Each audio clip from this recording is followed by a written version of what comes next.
Janela do Céu. Voltamos com o nosso programa Janela do Céu. Hoje, a convidada de hoje, é a nossa irmã Graziela Correia Alfaia, que está compartilhando da sua experiência de vida, do seu testemunho, como foi aquele primeiro momento com Deus. Foi aos poucos, Deus conquistando, convencendo o seu coração, porque o Senhor diz, que não é por força nem por poder, mas é pelo Espírito, Mas eu gostaria de perguntar agora, que eu creio que foi algo que acrescentou, no crescimento de vida, na tua caminhada com Deus, foi o momento em que o Cleider acabou ficando doente, Que acho que foi uma experiência que Deus provou mesmo, a fé naquele momento. Como foi passar por essa experiência? Porque do lado dele nós já ouvimos, já conhecemos. Como foi você, assistir, ver ele lá naquele jeito, numa doença que se estava descobrindo há pouco, Como foi ter o Senhor trabalhando nesse sentido? Amém. Então, como eu estava falando no bloco anterior, então eu já estava, realmente um pouco mais constrangida com o amor de Deus que eu percebia nele, E com o envolvimento dele com a obra, Claro que não deixando de fazer as coisas dele, de provisão da casa, de trabalho normal, Mas o envolvimento tão grande, dele e do amor que ele tinha por tudo que ele estava fazendo, E a dedicação, lendo a Bíblia em casa. E outra coisa que a gente não comentou antes, Que ele deve ter orado muito por mim também, para romper tudo aquilo que ele via que não rompia, Que foi o que tu comentou. Mas, enfim... Num dia o Cleider estava viajando, retornou 2 dias, 3 depois e começou a ficar fraco, assim, A princípio achava que era uma sinusite, E foi procurar um médico amigo dele na cidade de Gravataí. E o médico disse, não, isso aí é tranquilo, volta para casa, toma qualquer remedinho que vai passar, E esse qualquer remedinho ele ficou tomando durante 2 dias. No segundo dia ele não levantou mais da cama, E o meu filho morava comigo e nós não conseguimos fazer com que ele levantasse da cama pela força dele. Eu e o meu filho tivemos que carregar ele para o carro e levar ele para o hospital. Chegamos no hospital, nesse primeiro momento, como tu falaste, era 2009, agosto de 2009. Final de julho, esse dia que eu levei ele. Acho que era 30 ou 31 de julho de 2009. Nós chegamos no hospital, estava um caos no hospital de Gravataí. Pessoas deitadas nos leitos, nos corredores, muita tosse. E eu nunca tinha visto algo assim, parecia uma calamidade pública. Era a gripe A se instalando em todos os locais do Brasil, como os irmãos lembram, E eles estavam tão assustados que, às vezes, a primeira reação deles era mandar nós voltar para casa. E foi o que eles fizeram. Mandaram nós voltar para casa. Disseram que era para observar, mas o Cleider já estava, assim, muito mal. Mas segui, Voltamos para casa. No outro dia, eu disse, não, eu vou retornar, eu vou teimar e vou levar ele de novo. E botamos ele no carro e levamos ele de novo, Aí, quando nós chegamos lá, eles disseram, ele está com a gripe A, Eu disse, ai, meu Deus, por que não disseram 2 dias atrás? Por que eu falo isso? Porque a gripe A, quando ela é constatada, se tomasse o medicamento em 48 horas... tinha uma grande chance de ser curado. No caso dele, já tinha passado as 48 horas. Eu sabia, eu estava ciente disso. Então, ele já foi internado praticamente sem ar no pulmão. E chamei o pai dele, a mãe dele, que estavam na cidade do lado, Porto Alegre. Disse, a situação é a seguinte, ele está internado, eu não estou entendendo o que está acontecendo, a situação está muito crítica aqui nesse hospital. Os médicos demonstravam que não sabiam como agir com aquela situação, com aquela calamidade nova, Mas, a princípio, eu estava calma. Já era tudo aquilo que eu estava aprendendo e ouvindo, acho que já estava agindo dentro de mim, A graça do Senhor. E, enfim, eles chegaram, E a situação foi ficando difícil. E daqui um pouco o Cleider já estava em coma, na UTI, E aí, o plantonista da UTI, tinha já preparado tudo para ele ser entubado, mas não entubou ele, Mas ele já estava sendo preparado. Ele estava consciente ainda, Ele colocou isso pra gente. Só que eu já não tinha mais acesso a ele, por causa do contágio. E aí o plantonista da UTI chegou para mim e para a mãe dele, que era quem estava do meu lado naquele momento, como eu e tu estamos agora, só que quem estava com a Bíblia aberta não era eu, era a mãe dele. Assim como nós estamos aqui agora. E o plantonista chegou para nós duas e disse, bom, a situação é o seguinte, o Kleider tem 5% de chance de viver e vocês decidam o que fazer com ele agora. Porque do tipo, eu estou com pressa, tem mais gente para internar, vamos ver o que faz, né? E eu digo, meu Deus, aí eu senti, né? Senti que a coisa era muito séria, né? E a mãe do Kleider, daí o plantonista saiu. Foi aquela notícia bombástica do tipo, ele está morto, vocês decidam o que fazer, né? De uma vez. E saiu, né? E aí a Bárbara, né, minha sogra, com a Bíblia na mão, né? Psicóloga, né? Também envolvida com o racional, mas já muito mais entregue do que eu naquele momento. E ela chegou para mim e disse, Grazi, tu sabe, né? Que a gente não pode decidir nada. E sabe o que me chamou a atenção, irmãos? Que naquela salinha que a gente estava minúscula, tinha um quadro com a imagem que nós conhecemos, que é noticiada de Jesus Cristo, que a gente está acostumado a ver por aí nos hospitais, em quadros. E quando ela falou isso, eu olhei para a imagem de Jesus Cristo que estava ali. E ela disse assim, então tu sabe, né, Grazi, que nós não podemos decidir nada, porque ele já é filho do Senhor. Então, a mãe dele me dizendo isso, né? Então, quer dizer, era o próprio Senhor falando, né? Porque em outros momentos a mãe de alguém que está prestes a morrer está em desespero e ela não estava. E ela disse, então, Grazi, nós não podemos decidir nada, então nós vamos abrir a Bíblia agora e vamos ver o que Deus decide sobre a vida dele. E ela abriu, irmãos, em Lucas, me lembro assim do dia, né? Tem 2, 3 passagens que falam dessa passagem que eu vou falar. Mas ela abriu em Lucas, e é Lucas 6, né, 17. Eu não vou ler a passagem para os irmãos, depois os irmãos podem ler. Mas o título é Jesus cura muitos enfermos. E fechou a Bíblia. E eu disse, amém. Né? Jesus cura muitos enfermos. Então, era o que nós tínhamos para nos agarrar. Se Jesus cura muitos enfermos, o Kleider é um enfermo, né? Ele vai ser curado. Né? Tá, a resposta está aí. Então tá. Aí nós ficamos se olhando, né? O que aconteceu, irmãos? Sabe quantos minutos levou? Eu acho que não levou 5. O telefone da minha sogra tocou. Era amiga dela, pneumologista de Porto Alegre, que tinha conseguido, num momento de calamidade pública, um leito na UTI do Hospital Moinhos de Vento, no qual estava o melhor médico preparado para atender a gripe A, formado nos Estados Unidos. E ela disse, pode trazer ele para cá. Só que tem um detalhe, vocês chamem a UTI móvel, porque ele pode ter que ser incubado nesses 30 minutos do deslocamento de Gravataí a Porto Alegre. E se não tiver UTI móvel, ele morre porque para o ar no pulmão, né? Fizemos isso, né? E eu me lembro de ver assim aqueles 6 homens, né, de verde, né, levando o Kleider, né? E eu disse, aí eu me lembro de dizer, né, só Deus agora, Senhor. Então, se Jesus cura muitos enfermos, tu pode curar o meu marido também. Então, ele está entregue nas tuas mãos, né? E eu vi ele indo, assim, saindo, e a Bárbara foi com ele na UTI móvel, né? Aí eu segui a Porto Alegre de carro, atrás deles, né? Cheguei lá, durou alguns minutos, o Kleider já estava entubado, então, né? Ele não precisou da intubação no meio do caminho, mas chegou lá. O estado dele é muito grave. Aí ele foi entubado naquele momento. E dali, Elisama, foram 30 dies, né? Todo, né, o processo que ele ficou dentro do hospital foi 30 dias, né? 23 dias, eu lembro de ele estar entubado e eu não ter acesso a ele de conversar de nada, só de verificar o que estava acontecendo. E nada me agradava, porque os médicos diziam assim, bom, eu fazia perguntas, né? Porque o racional faz perguntas. E eu dizia, então, qual é a chance do Kleider? Como é que ele está?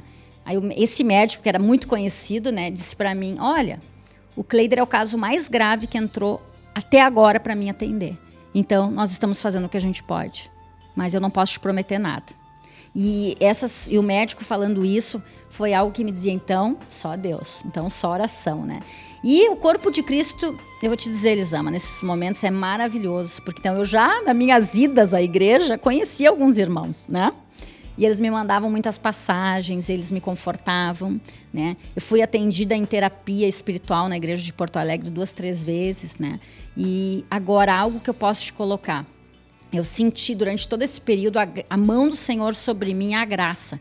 Porque a sensação que eu tinha é que eu estava anestesiada. Eu estava prestes a perder o marido e estava anestesiada. Então, quer dizer, até parece que eu não estava triste, mas não era. Eu tinha consciência que Deus estava me anestesiando com a sua graça, com a sua mão, para mim poder conseguir levar à frente, né? Suportar. E aí, mensagens entravam de madrugada, os irmãos amados sabiam que eu não dormia, então mandavam de madrugada e eu lia a Bíblia. Então, eu lia a Bíblia a noite toda. Maravilha, né? Foi intensivo para mim, né?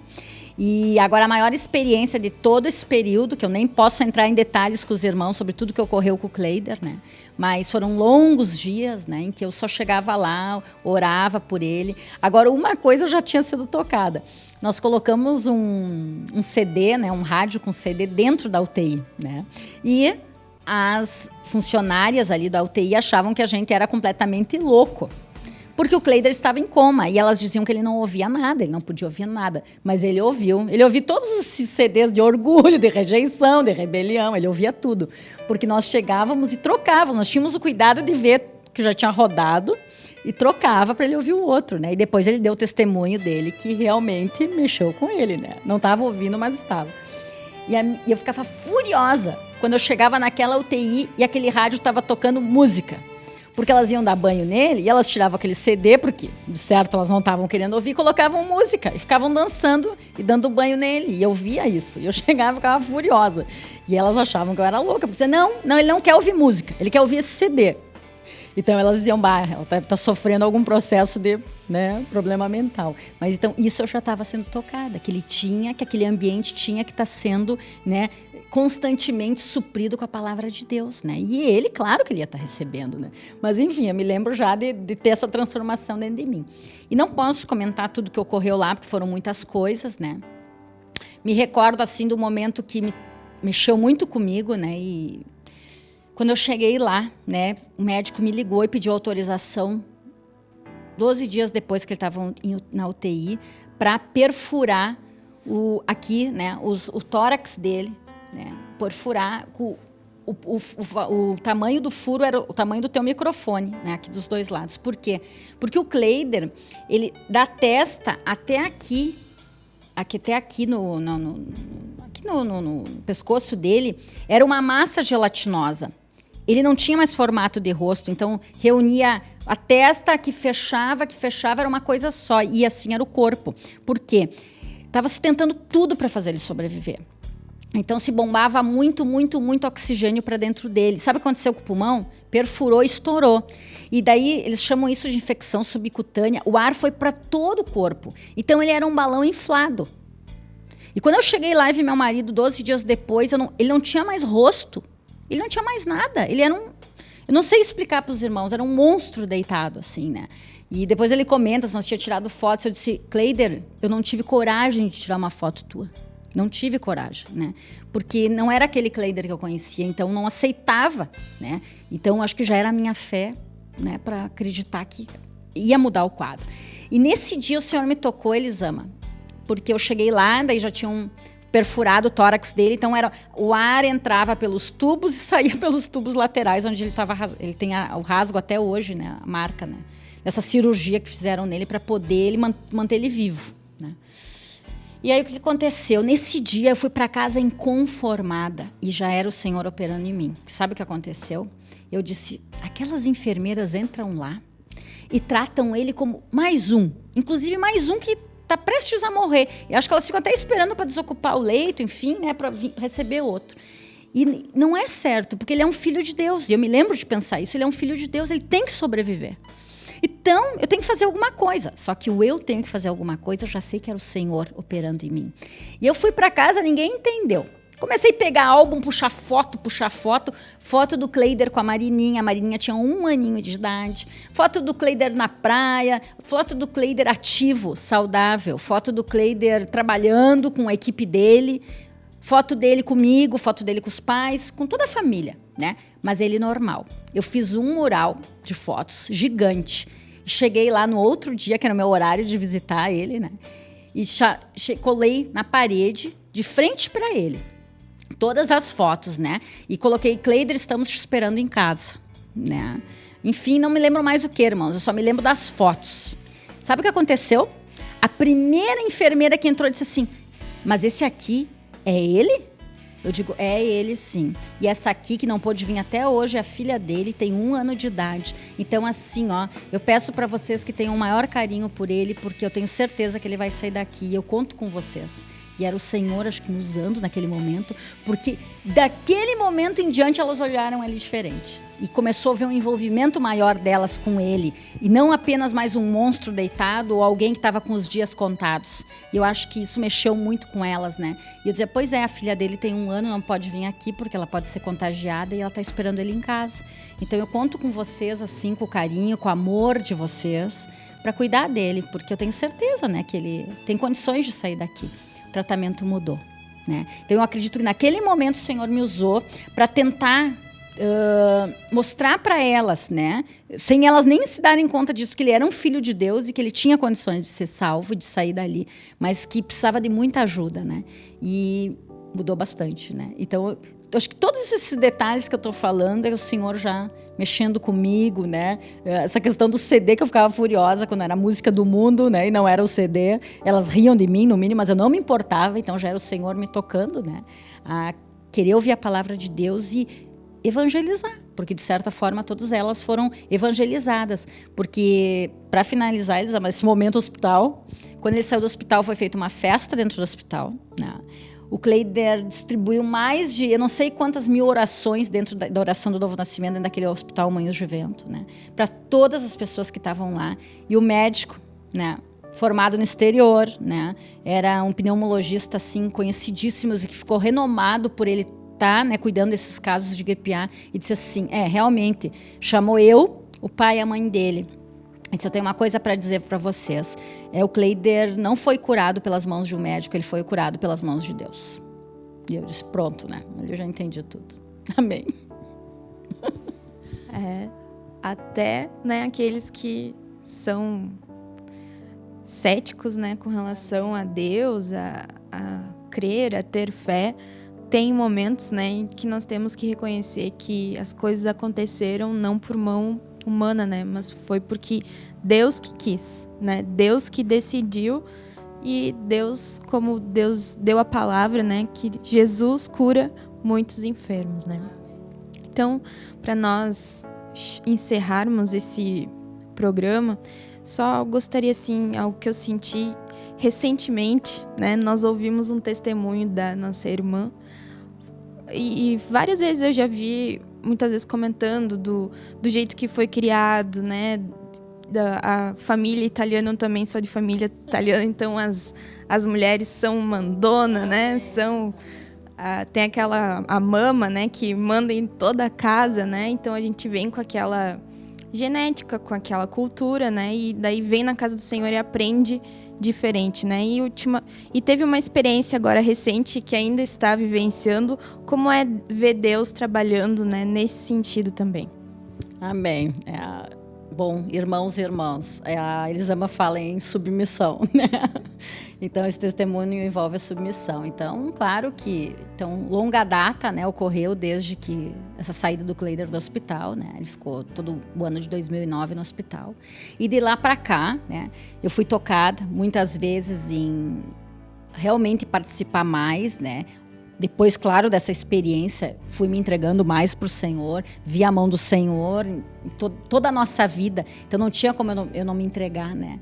E me recordo de uma vez eu comprar um imã de geladeira, né, numa igreja, e colocar na minha geladeira, e esse imã, né, falava de Mateus 6,33, né, que se todos nós, né, colocássemos, né, o reino em primeiro lugar, tudo nos seria acrescentado. Tudo é tudo. Vida em abundância, tudo que os irmãos podem pensar, não é algo material, é muito maior do que isso. Isso foi mexendo comigo, foi outro ponto que, né, mudou muito e está mudando a minha vida, né? Agora, falou em submissão, a coisa tranca, bloqueia, né? E como a Elisama está dizendo, é um ponto difícil, né? Nem sei porque é tão difícil, mas é difícil. Então, o que acontece? Eu acredito que depois de tudo que ocorreu na nossa vida ainda, né, esse é um ponto que mexe muito comigo e que me afasta da comunhão de Deus, quando eu não me submeto à autoridade, né? quando eu me recordo de coisas do passado e recebo uma direção do Senhor pelo meu marido e tenho dificuldade em cumprir, né? Então, por que essa dificuldade? Né? Porque, com certeza, a bagagem ainda está ali. Eu não me desfiz dessa mala lá do passado, ela está ainda ali, né? Próxima de mim. E o que Elisama se refere, né? Muitas brigas ocorreram já, irmãos, porque a minha casa é igual da casa dos irmãos, né? Então, eu não fui submissa muitas vezes, né? O Cleider, certo, já orou muito, já se ajoelhou, já clamou ao Senhor, né? E batalhou, perseverou, mas é um ponto difícil, né? Claro, até que ele tem entendimento, conhecendo a minha família, tudo como eu era antes, né? Porque ele me conheceu como eu era antes. Mas, enfim, a perseverança, o amor, o testemunho, né? Contribui muito também nesse caso. Mas, posso dizer para os irmãos, ele é firme, então a firmeza ocorre. E quando ocorre essa firmeza da parte da autoridade, que é meu marido comigo, meu Deus, né? O mundo parece que vai desabar. Muitas vezes se chora, muitas vezes se esperneia, mas, né? Eu cumpro, só que a duras penas, muitas vezes, né? Claro que, irmãos, está bem melhor agora, já foi muito pior, né? Porque Deus vai testando a gente, né? Então, no momento que ele vê que a gente já está curado de algumas coisas, ele vai partindo para as outras. Então, nessa, eu acho que foi uma das últimas que ele está ali me mandando testes e testes e testes, né? Mas o último teste que ele mandou, eu acho que eu passei, né? Pode ser que venham outros e eu não passe, mas em nome de Jesus que eu passe em todos a partir de agora. Mas o último teste, então, foi porque nesse momento que a gente está aqui, né, o Cleider está, né, em uma missão, né, fora do Brasil. E no dia que, né, mais ou menos uma semana atrás, né, que eu fui levar ele no aeroporto, né, eu estava muito diferente, muito estranha. Não era eu, né? E eu estava triste. E eu acho até que, não falei com ele sobre isso ainda, né, porque ele está em viagem, mas ele deve ter notado a minha tristeza. E essa minha tristeza, eu estava um pouco sem entendimento dela naquele momento. Eu não estava conseguindo entender aquele sentimento. E o que aconteceu, né? E o Cleider foi indo, se afastando, check-in, entrando na sala de embarque, e eu triste, né? E eu fui para casa, né? Só que naquela noite, quando eu cheguei em casa, eu percebi o que estava acontecendo. Eu estava triste, né? Porque a minha autoridade estava se afastando. E eu estava vendo ele como autoridade. Então, que a minha autoridade estava indo para um lugar distante. E eu estava ficando sem a minha autoridade no primeiro momento, né? Porque eu tenho outra autoridade, nós todos, que é o Senhor. Mas a minha autoridade de comando ali direto estava se afastando. E o que estava acontecendo? Eu estava meio sem chão. Então, isso me deixou um pouco triste. Só que no segundo momento, eu só não dei pulos de alegria em casa por um detalhe. Mas assim, ó, eu estava muito feliz. Porque eu estava notando que aquilo que é o mais difícil de ocorrer dentro de nós, que são as transformações em relação à submissão, estava ocorrendo. Porque se eu estava sentindo falta da autoridade, eu estava sentindo falta da voz de comando, aquela que eu contestava. Então, isso queria dizer alguma coisa, né? Que então, naquele momento que ele se afastou, as decisões estavam por minha conta. E eu estava meio sem chão. Mas que decisão que eu vou tomar se a minha autoridade está saindo? Se eu me reporto a ele para tomar as decisões, mas... né? Então, aquilo me deixou, Elisama, extremamente feliz.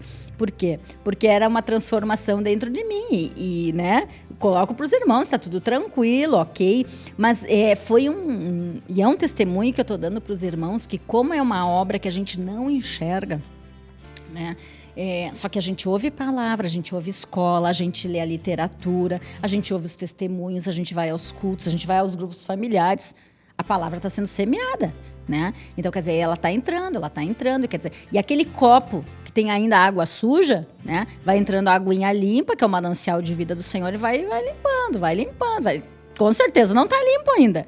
Mas eu acredito que eu dei um passo a mais em relação a eu ter amor também, né? Nesse caso, pela obra do Senhor. Porque o Senhor pede, né, na obra, né, que a gente se submeta às autoridades. Os irmãos conhecem toda essa palavra que está lá em Romanos, né?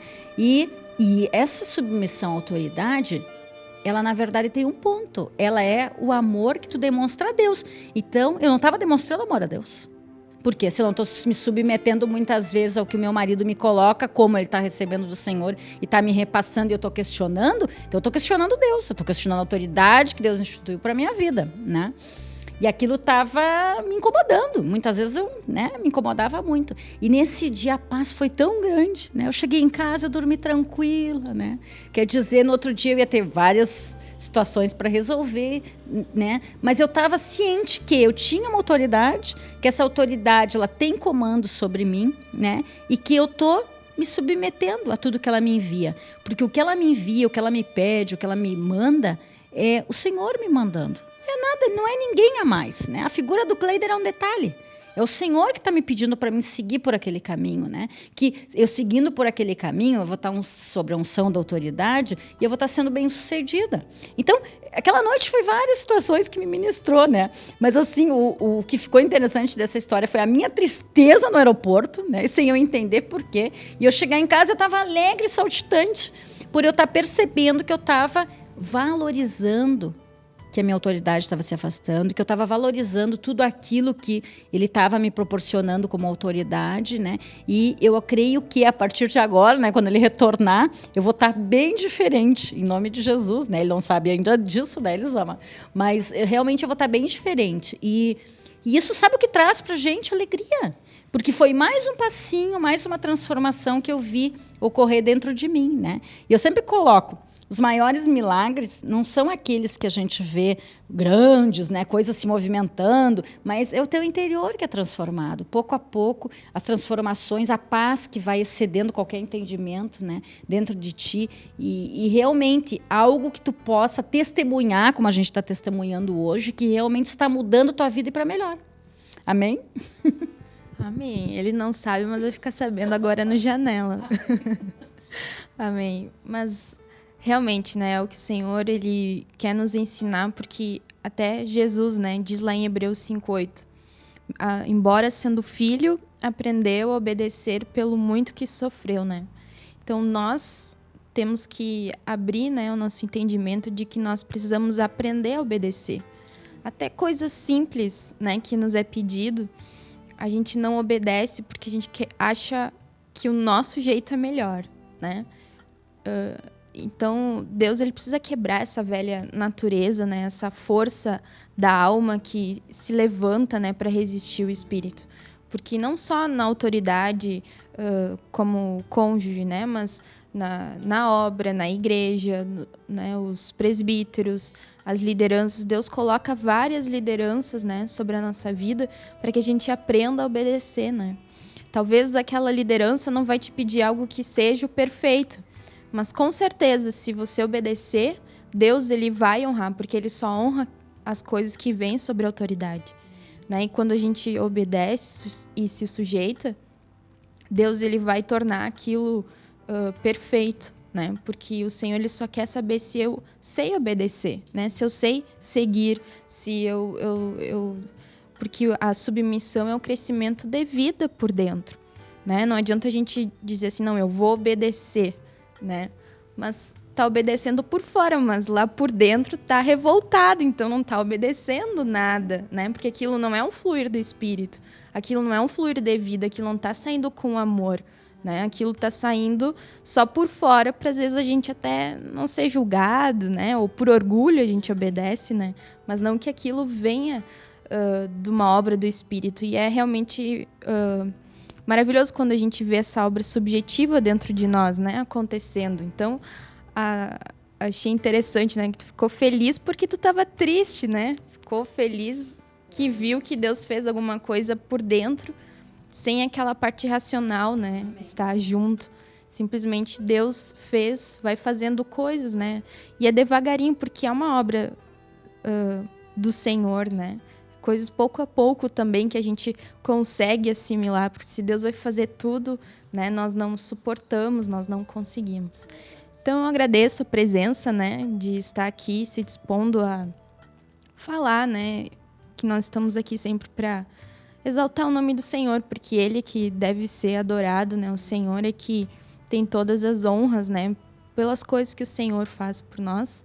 Então agradecemos e que o Senhor continue a trabalhar mais e mais, né? Amém? Nós ficamos por aqui e até o nosso próximo programa. Que Deus te abençoe. TV Menorá apresentou Janela do Céu. programa com entrevistas. Janela do Céu.